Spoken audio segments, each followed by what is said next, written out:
자네 같은 만년 낙제생이 어찌 나라의 앞날을 논한단 말인가. 기름진 비단옷을 입은 사내가 말을 탄 채 바닥에 선 선비를 향해 채찍을 휘두르며 조롱했습니다. 주변의 사람들은 모두 등을 돌리고 비웃었지요. 하지만 그들은 몰랐습니다. 그날의 모욕과 멸시가 벼랑 끝에선 한 남자를 완전히 각성시키는 계기가 될 줄은, 그리고 그 모든 것을 가능케 한 맹인 점쟁이의 소름 돋는 한마디, 과연 그 한마디는 어떻게 한 남자의 인생을 송두리째 뒤바꾸어 놓았을까요? 이야기 시작 전 구독 버튼을 누르시면 큰 복이 옵니다. 좋아요는 건강이 쌓입니다. 이미 누르셨나요? 정말 감사합니다. 그럼 오늘의 사연 시작합니다. 어김없이 낙방이었습니다. 합격자 명단을 알리는 방 앞에 서 있던 이선우는 차가운 돌처럼 굳어버렸어요. 자신의 이름이 있어야 할 자리에 다른 이의 이름이 버젓이 걸려 있는 것을 보고 또 보았지요. 어깨를 짓누르는 책 보따리의 무게가 유난히 무겁게 느껴지는 날이었습니다. 주변에서는 합격한 이들의 가족들이 얼싸안고 기쁨의 눈물을 흘리고 있었습니다. 그 웃음소리가 이선우의 귓가에는 날카로운 비수처럼 날아와 박혔습니다. 결국 그는 힘없이 고개를 떨구고 돌아섰지요. 마을 사람들의 수군거림이 등 뒤를 따갑게 찔렀습니다. 또 떨어졌나 보군.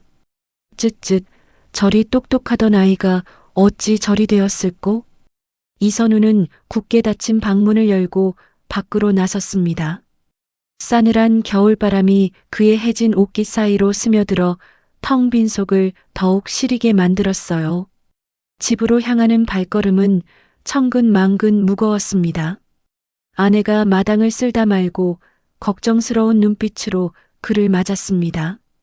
아내는 아무 말 없이 다가와 이선우의 어깨에 쌓인 먼지를 털어주었지요. 그 따뜻한 손길에 이선우는 차마 고개를 들 수가 없었습니다.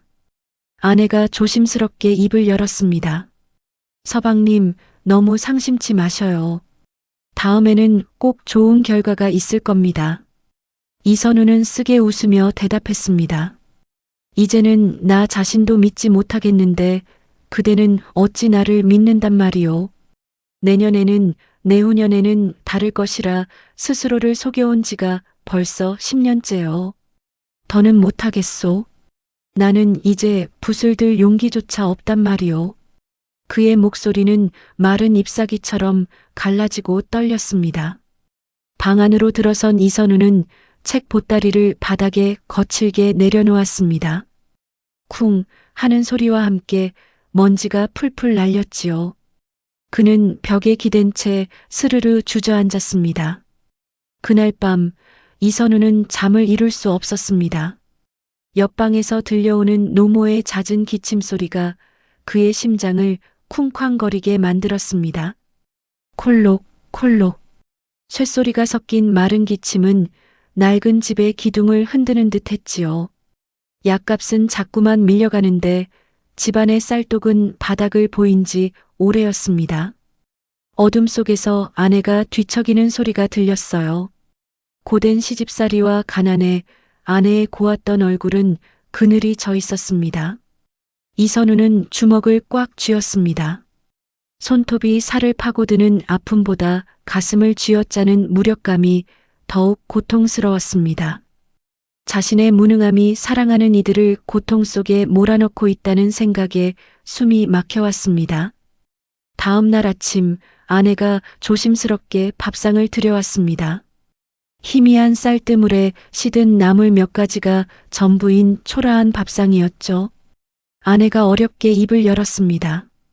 서방님, 어머님 약값이 약방 주인이 더는 외상으로 줄 수 없다 하옵니다.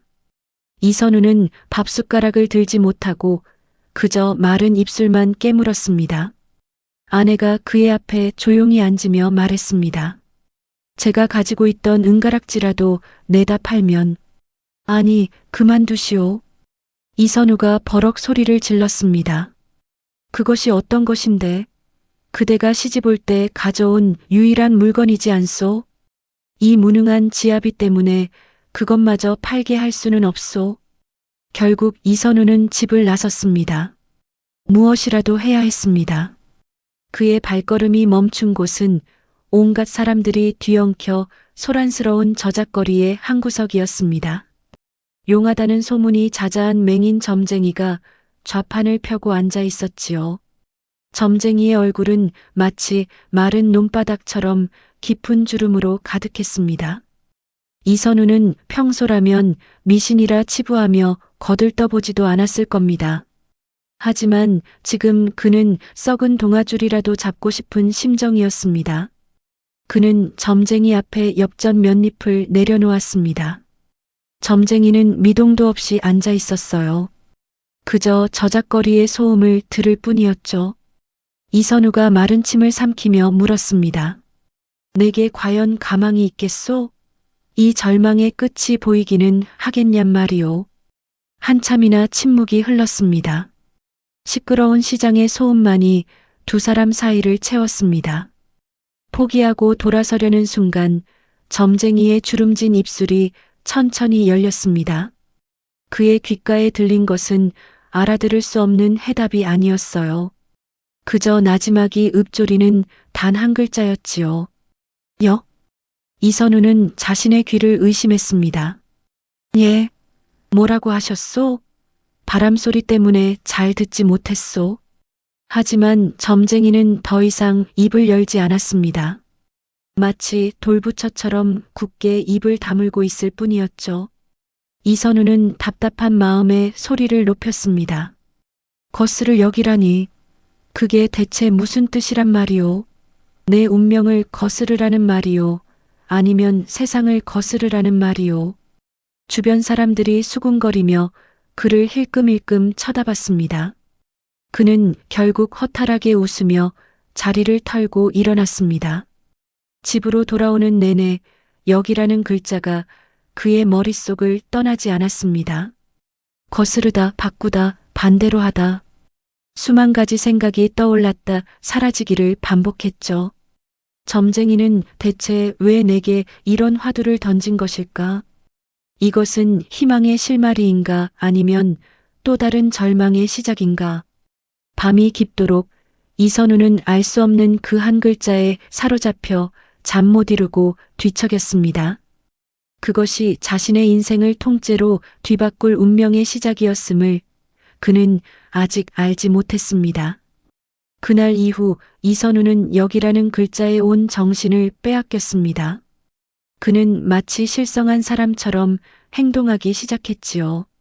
아침에 일어나면 서쪽을 향해 절을 하고 밥을 먹을 때는 국부터가 아니라 맨밥부터 한술 떴습니다. 밤낮으로 손에서 놓지 않던 성현의 책들을 거꾸로 들고 읽기 시작했어요.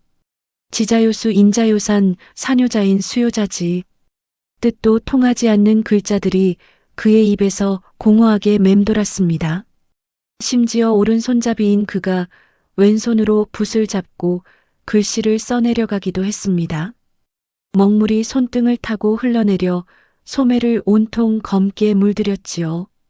종이 위에는 지렁이가 기어가는 듯 삐뚤빼뚤 알아볼 수 없는 글씨만이 어지럽게 널려 있었습니다. 방 안은 온통 그가 실험하다 내던진 종이들로 발 디딜 틈조차 없었어요. 마치 거센 태풍이라도 휩쓸고 지나간 듯 했지요. 그의 몰골은 날이 갈수록 말이 아니었습니다. 잠을 제대로 자지 못해 눈은 퀭하게 들어가 붉게 충혈되었고 광대뼈는 앙상하게 솟아올랐습니다. 마을 사람들은 담벼락 너머로 그를 훔쳐보며 수군거렸어요. 어허, 이선비가 결국 정신이 나갔나 보군. 글 공부에 미치면 절이 된다더니 쯧쯧 참으로 안타까운 일이야.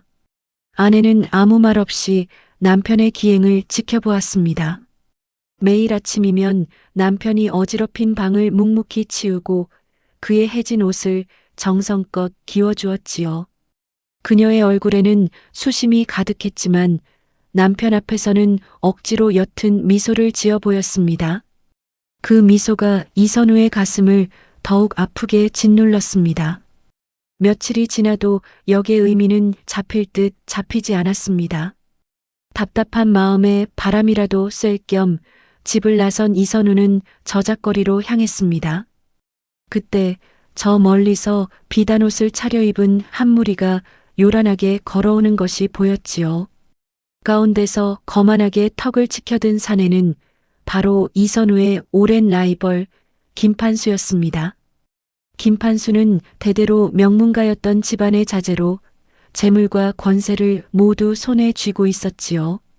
그는 어릴 적부터 같은 서당을 다녔으나 언제나 이선우의 명석함에 가려져 만년 둘째에 머물러야 했습니다. 그러다 이선우가 몰락하기 시작하자 그는 노골적으로 그를 조롱하며 자신의 우월함을 과시하고 다녔어요. 아니, 이게 누구신가? 우리의 만년 낙제생 이선우 날이 아니시오?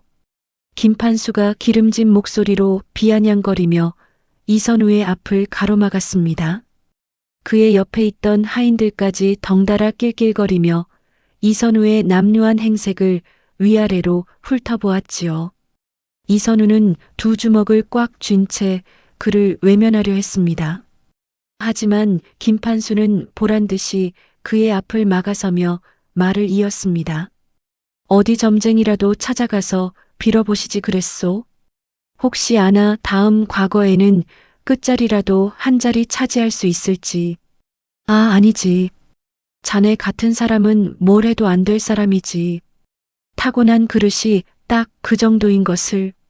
김판수의 모멸적인 웃음소리가 시끄러운 저작거리에 울려 퍼졌습니다.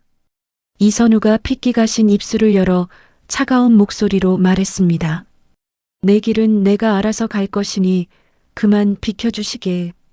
그러자 김판수는 과장되게 놀라는 척하며 외쳤습니다. 이보게나, 아직도 정신을 못 차렸군. 자네가 갈 길은 과거 시험장이 아니라 저기 밭두렁이 딱 어울리지. 자네 같은 자가 감히 내 앞길을 막아서다니 주제를 알아야지. 김판수는 들고 있던 화려한 부채로 이선우의 어깨를 툭 하고 건드렸습니다. 그 순간 이선우의 눈에서 불꽃이 튀었습니다. 하지만 그는 분노를 터뜨리는 대신 차갑게 식은 눈으로 김판수를 노려본 뒤 묵묵히 발걸음을 옮겼지요. 그의 등 뒤로 김판수의 조롱 섞인 외침이 다시 들려왔습니다. 그래, 그렇게 평생 그림자처럼 살아가시게나. 집으로 돌아온 이선우는 아무 말 없이 방으로 들어가 벌러덩 드러누웠습니다. 김판수의 조롱 섞인 얼굴과 역이라는 글자가 머릿속에서 뒤엉켜 그를 괴롭혔습니다. 얼마나 지났을까 아내가 조용히 밥상을 들고 들어왔습니다. 김이 모락모락 나는 쌀밥에 그가 좋아하는 생선구이까지 올라와 있었지요. 아마 아내가 자신의 마지막 남은 패물이라도 팔아 마련한 밥상일 겁니다. 아내가 다정한 목소리로 말했습니다. 서방님, 식사하셔요. 하루 종일 아무것도 드시지 못했으니 시장하셨지요. 이선우는 몸을 일으켰지만 밥술을 들 수가 없었습니다. 아내의 변치 않는 믿음과 사랑이 오늘은 유난히 무거운 짐처럼 느껴졌기 때문입니다. 자신은 이 믿음에 보답할 자격이 없는 사람이라는 생각에 가슴이 미어졌습니다. 나는 이제 정말 모르겠소. 이선우가 괴로운 듯 중얼거렸습니다. 무엇이 옳은 길인지, 내가 어디로 가야 하는지 아무것도 보이질 않소. 아내가 그의 떨리는 손을 가만히 잡았습니다. 그 따스한 온기에 결국 참았던 이선우의 눈에서 뜨거운 눈물이 툭 하고 떨어졌습니다. 밤이 깊도록 이선우는 역이라는 글자가 마치 자신을 비웃는 저주처럼 느껴졌습니다. 그는 벼루에 담긴 먹물을 들여다보았습니다. 먹물 속에는 초라하고 지친 사내 하나가 절망적인 얼굴로 그를 바라보고 있었지요. 순간 이선우는 곁에 쌓여있던 책들을 집어들었습니다. 이 모든 것이 다 무슨 소용인가? 그는 책들을 아궁이 속으로 던져버리려 손을 번쩍 쳐들었습니다. 그때였습니다. 옆방에서 노모의 기침소리가 다시 들려왔습니다. 콜록, 콜록 애끓는 그 소리에 이선우는 번쩍 들었던 손을 천천히 내렸습니다. 책을 가슴에 품은 채 그는 어린아이처럼 서럽게 울기 시작했습니다. 칠흑 같은 어둠 속에서 그는 완전히 길을 잃고 말았습니다. 그렇게 절망의 나날을 보내던 어느 날이었습니다.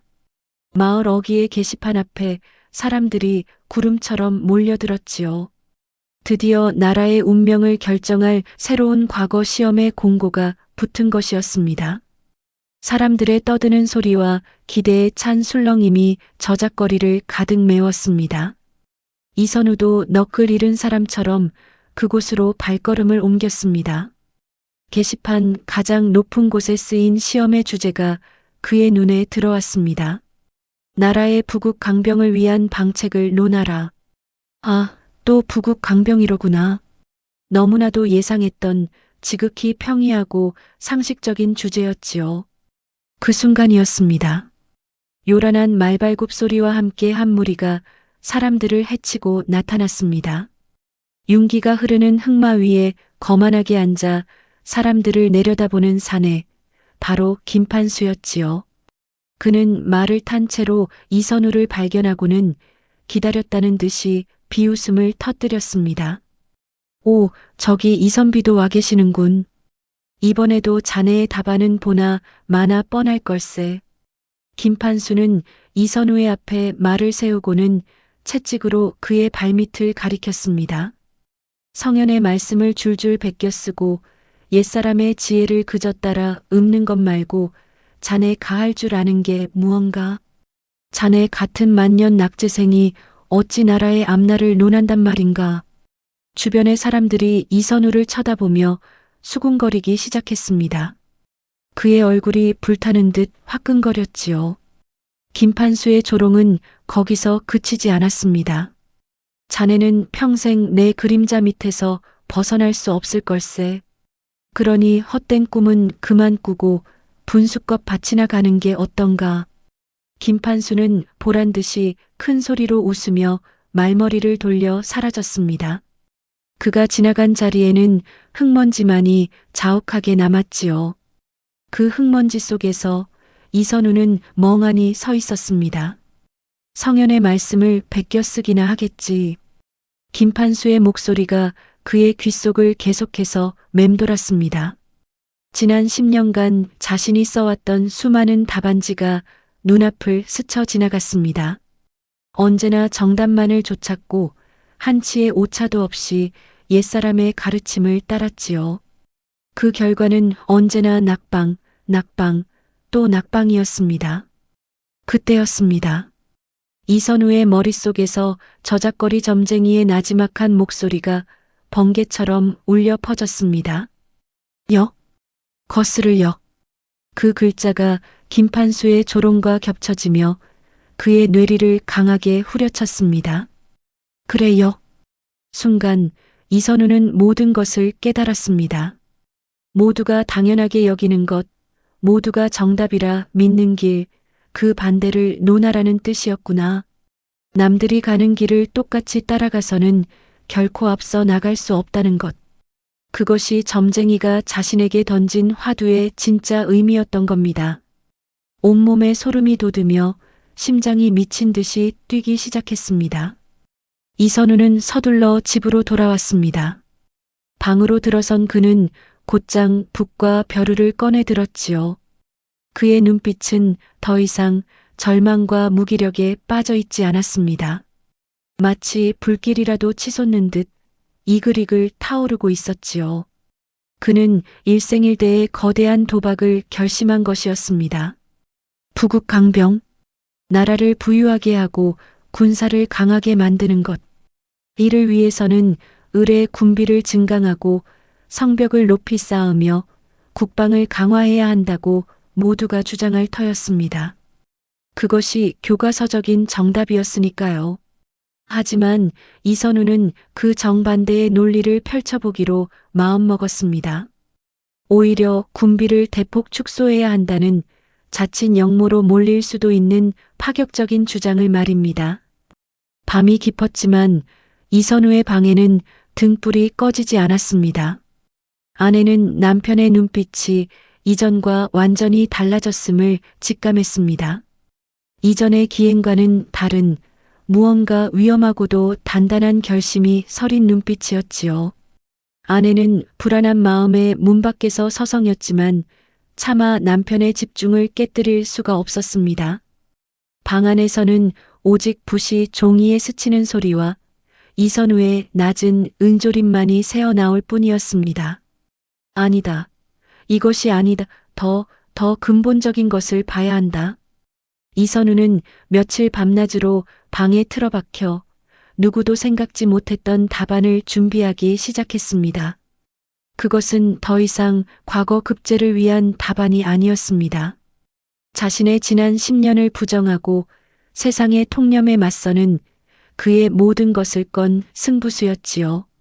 성공하면 가문의 영광이요, 실패하면 죽음뿐인 벼랑 끝의 선택이었습니다. 며칠 밤낮으로 글을 써내려갔지만 이선우의 마음 한구석에는 여전히 불안의 그림자가 드리워져 있었습니다. 자신의 생각이 너무 위험하고 현실과 동떨어진 것은 아닐까 하는 의심이 꼬리에 꼬리를 물고 피어올랐지요. 군비를 축소하여 백성을 구휼한다. 말은 그럴듯했지만 당장 국경을 넘보는 오랑캐들의 위협은 어찌 감당할 것이며 이를 반대할 조정 대신들의 목소리는 또 어찌 막을 것인가. 그는 붓을 내려놓고 괴로운 듯 머리를 감싸쥐었습니다. 답답한 마음에 밖으로 나온 이선우는 무작정 걷기 시작했습니다. 마을을 벗어나 한적한 논길을 걷던 그의 귀에 아이들의 왁자지껄한 웃음소리가 들려왔습니다. 마을 꼬마 대여섯 명이 땀을 뻘뻘 흘리며 무언가에 열중하고 있었지요. 자, 이제부터는 거꾸로 하는 거야. 술래가 도망가고 우리가 잡는 거다. 한 아이가 외치자 다른 아이들이 신이 나서 술래를 쫓기 시작했습니다. 정해진 규칙을 완전히 뒤집어버린 놀이였지만 아이들의 얼굴에는 즐거움이 가득했습니다. 이선우는 그 자리에 우뚝 멈춰서서 아이들의 모습을 멍하니 바라보았습니다.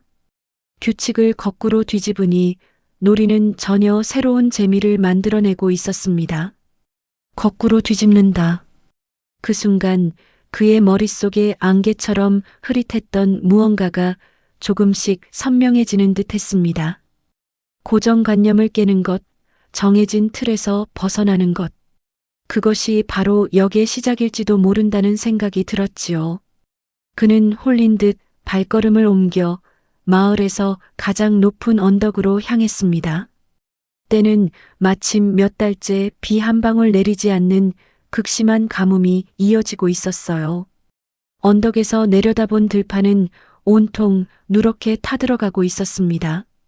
거북이 등처럼 쩍쩍 갈라진 논바닥을 보며 농부들은 망연자실한 표정으로 하늘만 원망하고 있었지요.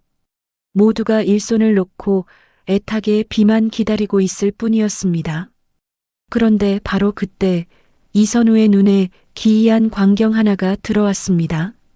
모두가 포기해버린 논 한가운데서 한 늙은 농부가 땀을 뻘뻘 흘리며 밭을 갈고 있는 것이었습니다.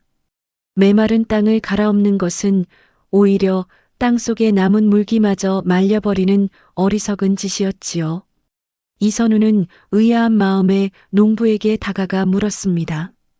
어르신, 이 지독한 가뭄에 밭을 갈아엎으시면 땅이 더 바싹 마르지 않겠습니까? 다들 비가 오기만을 기다리고 있는데 어찌 힘만 빼고 계시는 겁니까? 그러자 소를 몰던 농부가 허리를 펴고 이선우를 돌아보았습니다. 그의 얼굴은 깊은 주름으로 가득했지만 눈빛만은 형형하게 빛나고 있었지요. 농부가 껄껄 웃으며 말했습니다. 젊은 양반, 겉만 봐서는 모르는 법일세. 하늘에서 비가 내리지 않으면 땅에서 물을 끌어올리면 되는 게지. 예, 땅에서 물을 끌어올리다니요? 이선우가 되물었습니다. 농부는 쟁기 끝을 가리키며 말을 이었습니다. 보시게, 땅 겉은 이렇게 타들어가도 이 깊은 속에는 아직 시퍼런 물기가 살아있다네. 쟁기질로 이 마른 흙을 뒤엎어 속살을 드러내 주어야 어린 모들이 그 물기를 마시고 뿌리를 내릴 수 있지.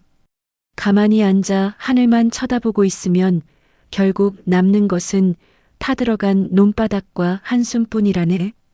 농부의 말을 듣는 순간 이선우는 마치 큰 망치로 머리를 얻어맞은 듯한 충격을 받았습니다. 그는 깨달았습니다. 역이란 단순히 모든 것을 부정하고 반대로만 하는 것이 아니었습니다. 위기 속에서 기회를 찾고 약점을 강점으로 뒤바꾸는 지혜. 물이 없으면 물이 있는 곳을 찾아가는 것이 아니라 물이 있는 곳까지 길을 내는 적극적인 지혜. 그것이 바로 역의 진정한 의미였던 것입니다. 이선우는 농부에게 깊이 고개를 숙여 절을 올렸습니다. 어르신, 큰 깨달음을 주셔서 진심으로 감사합니다. 그는 서둘러 집으로 돌아왔습니다. 더 이상 그의 마음속에 불안과 의심은 남아있지 않았지요. 그는 자신의 논리에 대한 확신을 얻었고 더욱 대담하고 거침없이 답안을 써내려가기 시작했습니다. 군비를 축소하는 것은 국방의 포기가 아니었습니다. 오히려 그 제물로 굶주린 백성을 구휼하고 민심을 얻는다면 그것이야말로 그 어떤 철옹성보다 강력한 국방이 될 것이었습니다. 시험 전날 밤이었습니다. 이선우는 깨끗하게 정돈된 책상 앞에 단정히 앉아 자신이 쓴 답안을 차분히 읽어내려갔습니다. 창밖에서는 밝은 달빛이 그의 방안을 환하게 비추고 있었지요. 등불 아래 비친 그의 얼굴에는 더 이상 낙방을 두려워하는 낙제생의 초조함이 보이지 않았습니다. 세상을 꿰뚫는 새로운 눈을 얻은 지혜로운 전략가의 고요하고 단단한 자신감만이 가득할 뿐이었습니다. 그는 조용히 붓을 들고 자신의 이름 석 자를 답안지 맨 끝에 정성껏 적어 넣었습니다. 과거 시험이 치러지는 날 아침이 밝았습니다. 하늘은 구름 한 점 없이 맑고 푸르렀지요. 이선우는 아내가 정성껏 다려준 새 옷으로 갈아입었습니다. 그의 표정은 놀라울 정도로 차분하고 고요했지요.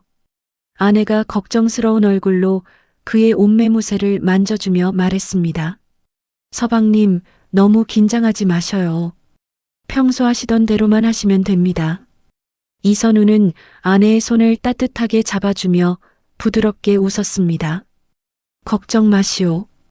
이번에는 왠지 좋은 예감이 두오. 시험장으로 향하는 이선우의 발걸음은 가볍고 힘찼습니다.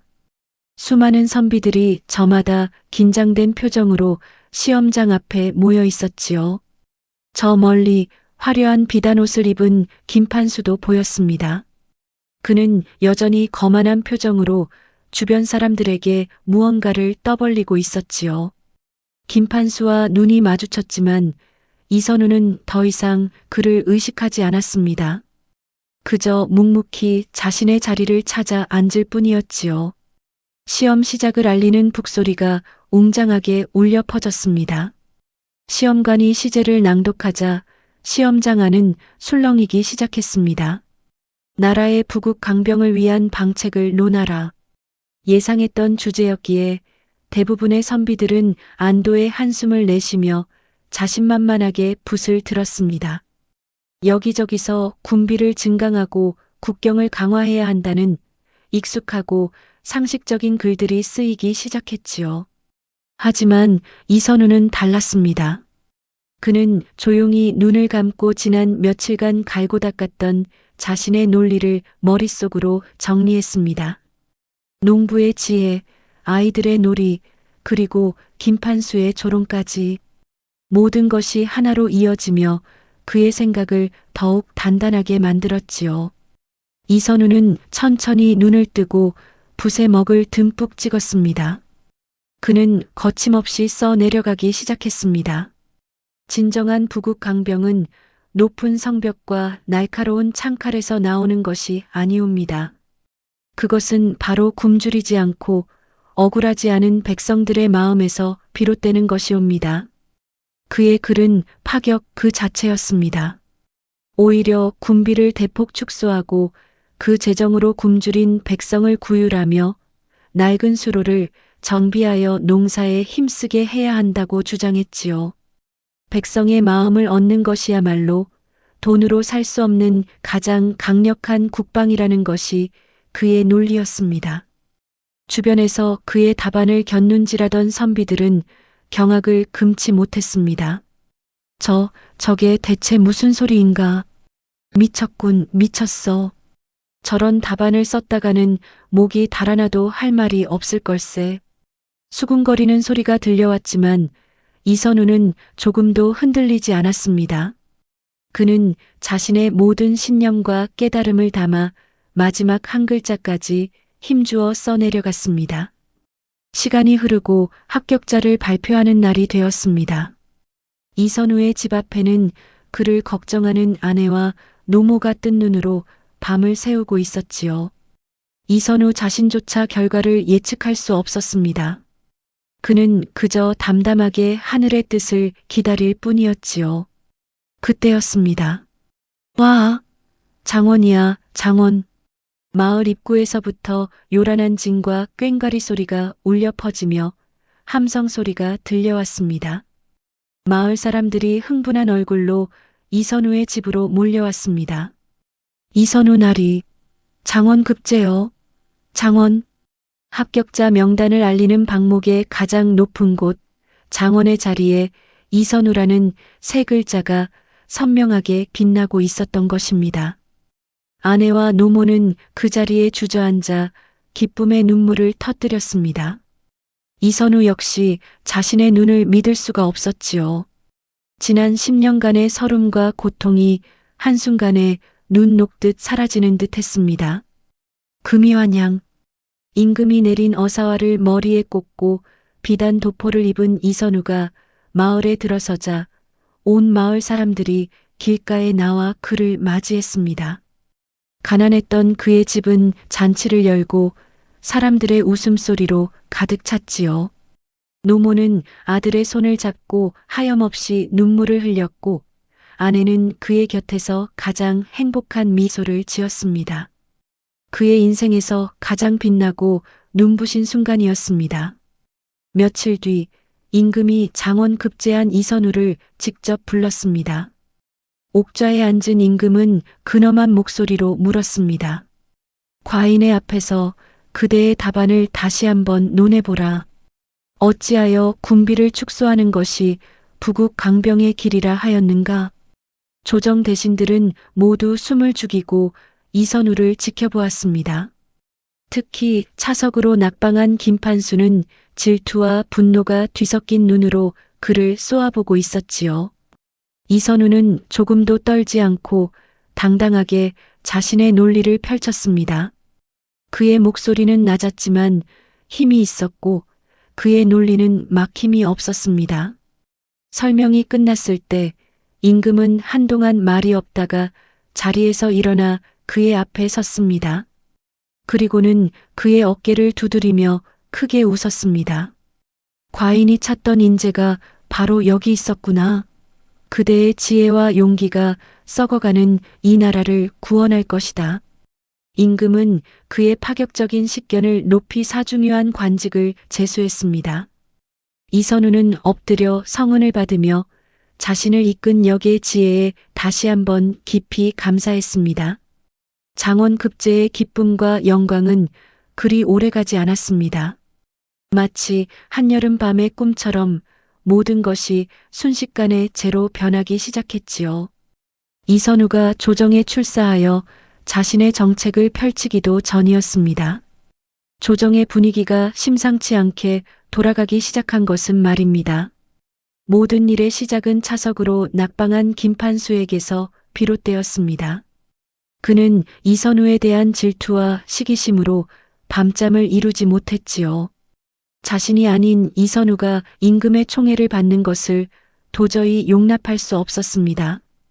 결국 그는 붓을 들어 피를 토하는 심정으로 상소문을 써내려갔습니다. 다음 날 아침 임금이 주재하는 조회 시간이었습니다. 숙연한 분위기 속에서 김판수가 앞으로 나서 엎드렸습니다. 그는 비통한 목소리로 외쳤습니다.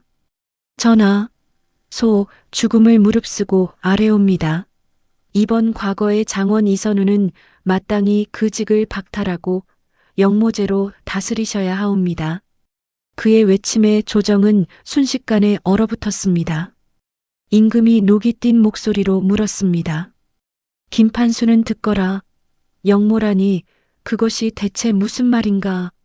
장원의 답안은 과인이 직접 읽고 감탄한 바 있거늘. 그러자 김판수는 기다렸다는 듯이 목소리를 높였습니다. 전하, 군비를 축소하자는 그의 주장은 나라의 방비를 허물어 오랑캐에게 나라를 넘겨주려는 흉계가 아니고 무엇이옵니까? 이는 나라의 근간을 흔들고 종묘사직을 위태롭게 하는 명백한 영모이옵니다. 김판수의 주장은 매우 교묘하고 선동적이었습니다.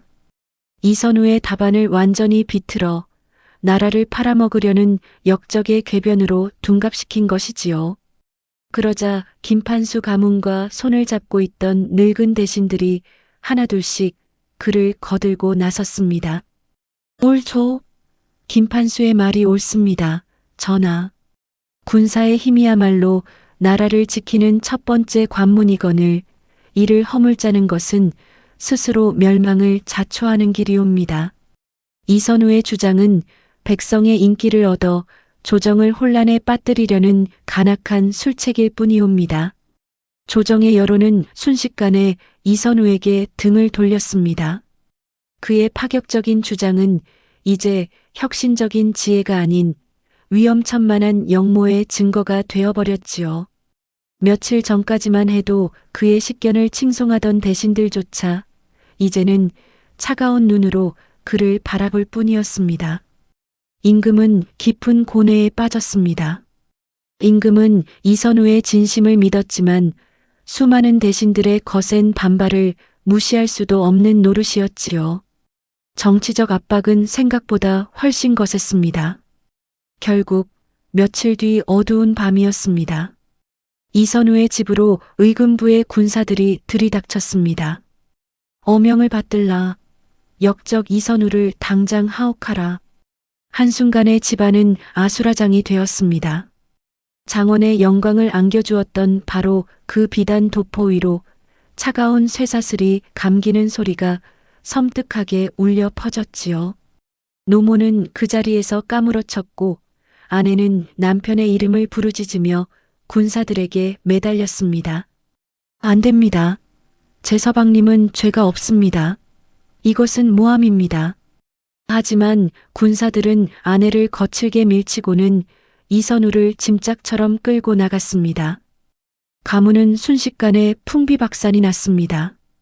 역적의 집안이라며 사람들은 손가락질했고 축하 인사를 건네던 이들은 모두 등을 돌렸지요. 아내는 남편의 누명을 벗기기 위해 백방으로 뛰어다녔습니다. 대신들의 집을 찾아가 문을 두드리고 눈물로 호소하며 억울함을 알리려 했지요. 하지만 문은 굳게 닫혀 있었고 그녀를 맞아주는 곳은 단 한 군데도 없었습니다. 차가운 대문 앞에서 그녀는 몇 번이고 무릎을 꿇었지만 돌아오는 것은 냉혹한 멸시뿐이었습니다. 한편 이선우는 빛 한 점 들어오지 않는 차가운 감옥에 갇혔습니다. 퀴퀴한 곰팡이 냄새와 축축한 냉기가 온몸을 파고들었지요. 불과 며칠 전까지만 해도 임금의 총애를 받던 장원 급제자였는데 이제는 내일의 목숨조차 보장할 수 없는 역적이 되어버렸습니다. 그는 멍하니 벽에 기댄 채 생각에 잠겼습니다. 자신을 절망의 구렁텅이에서 건져 올려 가장 빛나는 순간을 안겨주었던 그 지혜. 그런데 이제 그 역이 자신의 목에 칼을 겨누는 죽음의 올가미가 되어 돌아왔습니다. 자신을 살린 바로 그 생각이 이제는 자신을 죽음으로 몰아넣고 있었던 것입니다. 깊고 깊은 절망 속에서 이선우는 실성한 사람처럼 허탈하게 웃기 시작했습니다. 그의 웃음소리는 차가운 감옥 안을 공허하게 맴돌다 쓰러져 갔습니다. 차가운 감옥 바닥에서 이선우는 뜬 눈으로 밤을 지새웠습니다. 죽음의 그림자가 그의 목을 서서히 조여오는 것을 느꼈지요. 그는 벽에 기댄 채 자신을 이 지경으로 몰고 온 역이라는 글자를 곱씹었습니다. 정녕 이것이 나의 끝이란 말인가. 절망이 뼛속까지 사무치는 순간 그의 뇌리를 스치는 생각이 있었습니다. 어째서 이 감옥에 갇히게 되었는가? 바로 임금의 마음을 사로잡았던 그 답안 때문이 아니었던가? 그렇다. 이곳은 끝이 아니라 또 다른 시작일 수 있다. 대신들의 간사한 혓바닥을 거치지 않고 나의 생각과 철학을 임금께 직접 증명할 수 있는 마지막 기회. 이선우의 눈빛이 달라지기 시작했습니다. 가뭄이 들자 하늘을 원망하는 대신 땅을 갈아엎어 물기를 내던 늙은 농부의 모습이 떠올랐습니다. 위기 속에서 기회를 찾고 약점을 강점으로 뒤바꾸는 지혜. 그것이 바로 역의 진정한 힘이 아니었던가. 그는 마음을 다잡았습니다. 꺼져가던 희망의 불씨가 그의 심장 안에서 다시 타오르기 시작했지요. 며칠 뒤 굳게 닫혔던 감옥의 문이 요란한 소리를 내며 열렸습니다. 어명이다. 역적 이선우는 어전으로 나오라. 드디어 마지막 심판의 날이 온 것이었습니다. 이선우는 초췌했지만 조금도 위축되지 않은 모습으로 천천히 몸을 일으켰습니다. 그의 눈은 그 어느 때보다 맑고 형형하게 빛나고 있었지요. 끌려나가는 길, 저 멀리 남편을 기다리던 아내의 모습이 보였습니다. 아내는 하얗게 질린 얼굴로 입술을 깨물며 그저 애끓는 눈빛으로 그를 바라볼 뿐이었어요. 이선우는 아내를 향해 희미하게 고개를 끄덕였습니다. 반드시 살아 돌아가겠다는 무언의 약속이었지요. 이선우가 끌려 나온 어전은 살얼음판처럼 차갑고 무거운 공기가 감돌고 있었습니다. 모든 대신들이 도열한 가운데 김판수는 승리를 예감한 듯 교만한 미소를 띤 채 그를 내려다보고 있었지요. 임금은 피곤하고 괴로운 얼굴로 옥좌에 앉아 있었습니다. 임금이 무거운 입을 열었습니다. 죄인 이선우는 고개를 들라. 그대에게 마지막으로 말할 기회를 주겠노라. 그대의 죄를 인정하고 이 모든 것이 과인의 어리석음을 이용한 역모였음을 시인하겠는가? 모두가 숨을 죽이고 그의 입을 주목했습니다. 이선우는 엎드려 큰 절을 올린 뒤 천천히 고개를 들었습니다. 그리고는 조금의 떨림도 없는 맑고 힘있는 목소리로 입을 열었지요. 전하, 소신이 말한 역은 역모를 꾀함이 아니옵고 위기를 기회로 바꾸는 역전의 지혜이옵니다. 그의 외침에 조정이 술렁였습니다. 이선우는 아랑곳하지 않고 자신의 논리를 펼쳐나가기 시작했습니다. 전하께서는 지금 당장 국경을 넘보는 오랑캐가 두려우시옵니까? 하오나 소신이 보기에 이 나라의 진짜 적은 밖에 있는 것이 아니라 바로 안에 있사옵니다. 그는 손가락으로 대신들을 가리키지는 않았지만 그의 눈빛은 분명 그들을 향하고 있었습니다.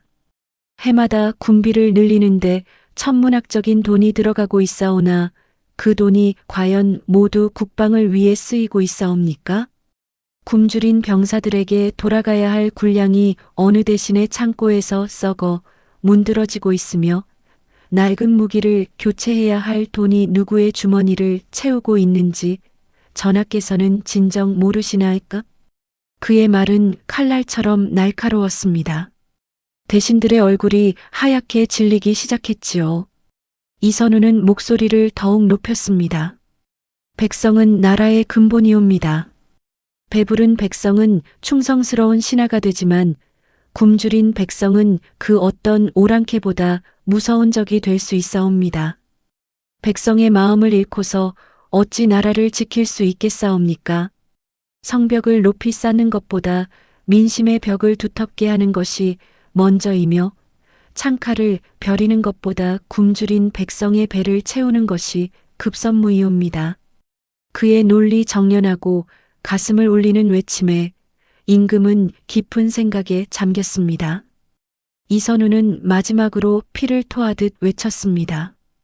백성의 신뢰로 쌓은 성벽은 세상 그 어떤 군대도 무너뜨릴 수 없는 가장 강력한 요새가 될 것이옵니다. 이것이 바로 소신이 말하고자 했던 진정한 부국 강병의 길이옵니다. 전하. 그의 말이 끝나자 조정에는 무거운 침묵이 흘렀습니다. 김판수의 얼굴은 이제 분노를 넘어 경악과 공포로 일그러져 있었지요. 한참이나 침묵하던 임금이 천천히 자리에서 일어났습니다. 그리고는 나지막하지만 단호한 목소리로 선포했습니다. 이선우는 역적이 아니다. 그는 이 나라의 미래를 진심으로 걱정하는 충신이다. 임금은 당장 이선우의 쇠사슬을 풀고 그의 관직을 복귀시키라 명했습니다. 나아가 거짓 상소로 국정을 어지럽힌 김판수와 그 일당들을 파직하고 엄히 벌할 것을 명했지요. 한순간에 모든 것이 뒤바뀌는 그야말로 역전의 순간이었습니다. 이선우는 그 자리에 엎드려 뜨거운 눈물을 흘렸습니다. 살아남았다는 안도감과 자신의 지혜가 마침내 세상을 밝혔다는 벅찬 감격의 눈물이었습니다. 이선우는 다시 조정으로 돌아왔습니다. 하지만 이제 그의 위상은 이전과 비교할 수 없을 정도로 높아져 있었지요. 임금은 그의 지혜와 용기를 높이 쌓아 그를 파격적으로 중용하기 시작했습니다. 그에게 나라의 재정과 군사 정책을 총괄하는 막중한 임무를 맡긴 것입니다.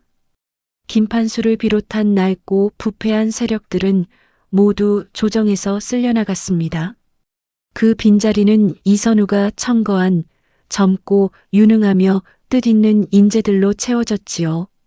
이선우는 가장 먼저 자신의 답안에 썼던 정책들을 하나씩 실행에 옮기기 시작했습니다. 그는 불필요한 군사 훈련과 과시적인 무기 개발을 과감하게 축소했습니다. 그렇게 확보한 재정은 모두 굶주리는 백성을 구휼하고 수십 년간 방치되었던 낡은 수로를 정비하는 데 쏟아부었지요.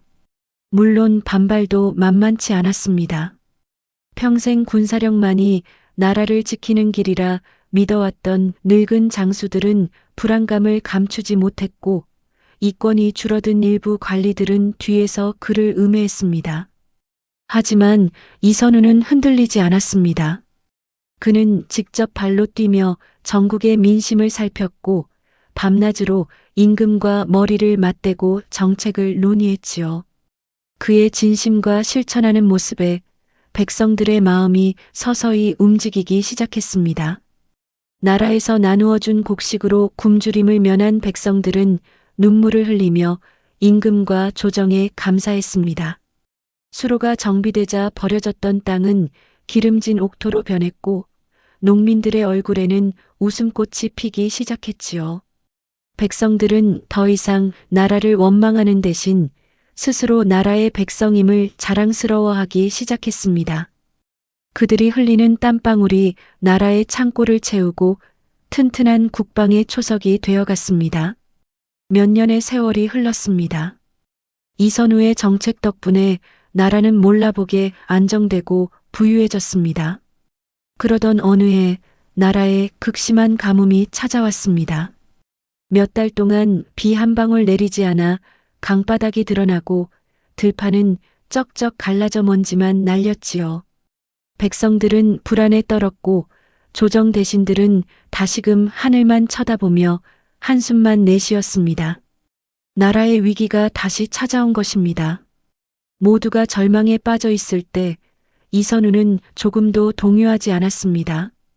그는 임금에게 아뢰었습니다. 전하, 하늘이 비를 내려주지 않는다면 우리가 직접 물을 찾아 나서면 되옵니다. 그는 몇 년간 나라의 재정을 아껴 모아두었던 비상 자금을 모두 풀었습니다. 그리고 그 돈으로 전국의 백성들을 동원하여 대대적인 우물 파기 공사를 시작했지요. 또한 과거 자신이 깨달았던 농부의 지혜를 정책으로 삼아 가뭄을 이겨내는 새로운 농사법을 널리 알렸습니다. 처음에는 모두가 반신반의했지만 곧 기적이 일어나기 시작했습니다. 파는 곳마다 시원한 물줄기가 솟아올랐고 그 물은 메마른 논밭을 적시며 생명을 되살렸습니다. 굶주림으로 쓰러져가던 백성들은 다시 일어섰고 나라 전체가 힘을 합쳐 가뭄이라는 거대한 적과 싸워 이겨냈습니다. 이웃 나라들이 가뭄과 기근으로 신음하며 국력이 쇠퇴할 때 오직 이선우의 나라만이 풍요와 안정을 누릴 수 있었지요. 그제야 모든 사람들이 깨달았습니다. 이선우의 지혜가 나라를 얼마나 강하고 튼튼하게 만들었는지를 말입니다. 그는 훗날까지도 위기를 기회로 바꾼 역전의 명재상으로 불리며 역사에 그 이름을 길이 남기게 되었습니다. 세월이 흘러 백발이 성성한 노인이 된 이선우가 어린 손자의 손을 잡고 저작거리를 걷고 있었습니다. 재상의 자리를 내려놓고 고향으로 돌아온 그는 평범한 촌노의 삶을 살고 있었지요. 저작거리는 그가 처음 점을 보았던 그 시절과는 비교할 수 없을 정도로 활기가 넘쳤습니다. 사람들의 얼굴에는 가난과 근심 대신 평화와 행복이 가득했지요.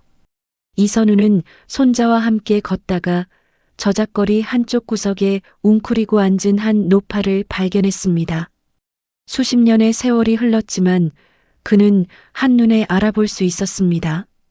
자신의 인생을 통째로 뒤바꾼 바로 그 맹인 점쟁이였습니다.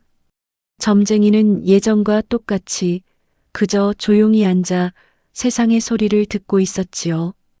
이선우는 손자의 손을 놓고 조용히 점쟁이 앞으로 다가가 앉았습니다.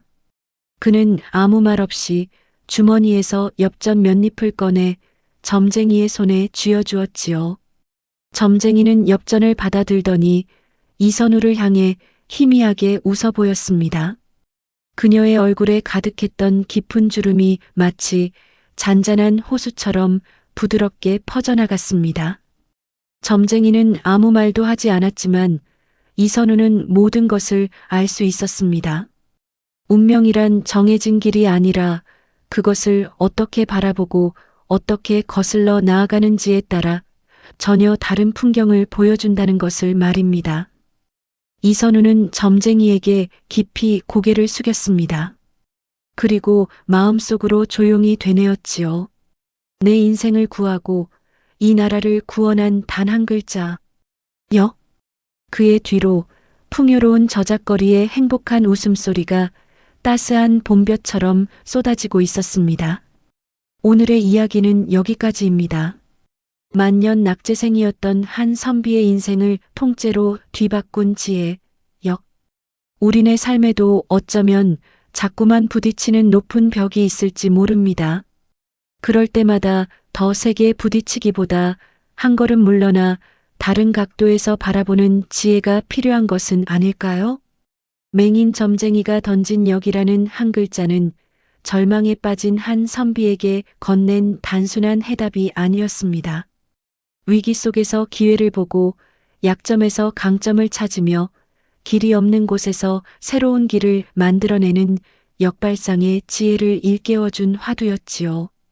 여러분 인생의 역은 지금 어디에 숨어 여러분이 발견해 주기를 기다리고 있을까요?